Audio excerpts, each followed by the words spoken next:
You know FedEx, right? Of course you do. They're the global giant that brings millions of packages to our doors every single day. But what if I told you that the entire company, this household name, was once just hours, literally hours, from disappearing forever?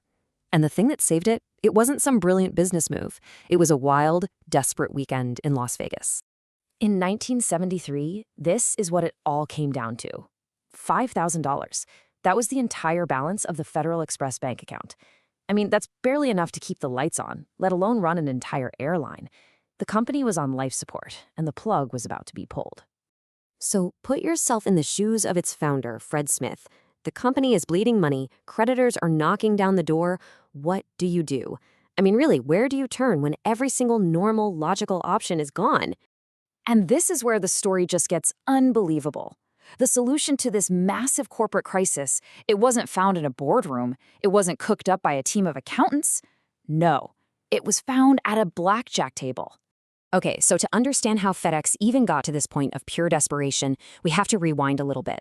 We have to go back to the beginning, to an idea that was so revolutionary, almost nobody actually believed in it.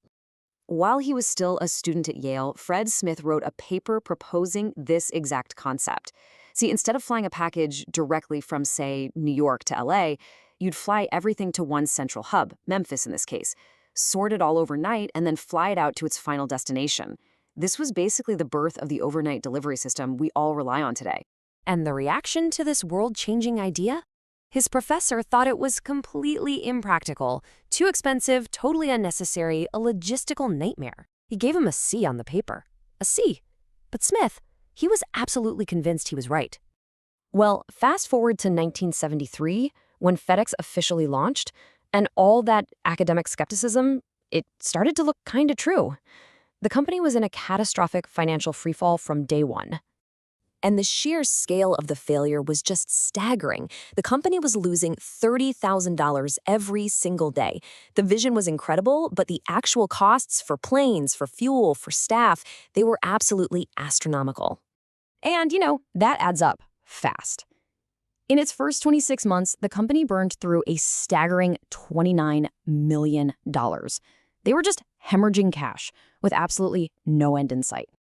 But it wasn't just about the money. There was a real human cost here. We're talking 389 employees, pilots, package handlers, everyone. They were all about to lose their jobs. It got so bad that pilots were actually using their personal credit cards to fuel the planes, just hoping they'd get paid back someday. And here was the final straw, the immediate crisis. A fuel bill for $24,000 was due on Monday morning. If they couldn't pay it, the planes wouldn't fly. And if the planes don't fly, the company is dead. It's that simple. So Fred Smith made one last desperate call. He went to one of his main backers, General Dynamics, and basically begged for an emergency loan to get them through the week. The answer was a flat no. That was it. Every single door had been slammed shut. And this brings us to the moment that changed absolutely everything. He's alone in a Chicago airport lounge with nothing left but the company's last $5,000, and he has to make a choice. On one hand, you have the logical path, right? Fly home to Memphis, tell everyone it's over, declare bankruptcy, and just admit his C-grade idea had failed. But on the other hand, well, there was the unthinkable. Instead of flying home, he saw a flight on the board to Las Vegas. He chose the unthinkable. He withdrew what was left of the company's money and booked a one-way ticket to Vegas. He was ready to bet the entire future of Federal Express on a game of cards. And just think about the stakes for a second. This wasn't some casual gamble. On that blackjack table was the company's very last dollar, the livelihoods of nearly 400 people, and the revolutionary idea he had poured his entire life into. Smith himself later admitted how insane this was. He said, "I wouldn't recommend gambling, but sometimes there are no good options left." This was an act of recklessness. It was pure, calculated desperation.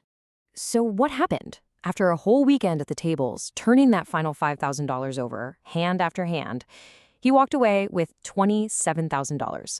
It wasn't a fortune, but it was just enough. That $27,000 wasn't the ultimate prize. What it was a lifeline. It was the key that unlocked the next chapter, allowing the company to finally move from just trying to survive to actually being able to thrive.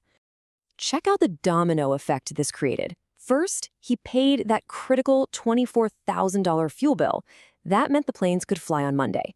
That single act of survival bought them precious time, which was all he needed to restore just a tiny sliver of confidence and go out and secure the real funding they needed to stabilize the company. The trajectory from that one weekend is just breathtaking. They go from being nearly dead on a Monday to securing major funding in the following months. By 1983, just a decade later, they hit $1 billion in revenue. And today? Well, today, they're a pillar of the global economy. I mean, the growth is almost hard to wrap your head around. In 1973, they struggled to deliver just a handful of packages. Today, that number is over 16 million every single day, and you can trace it all back to that one weekend. So while the story is famous for the gamble, it's not really about the luck, is it?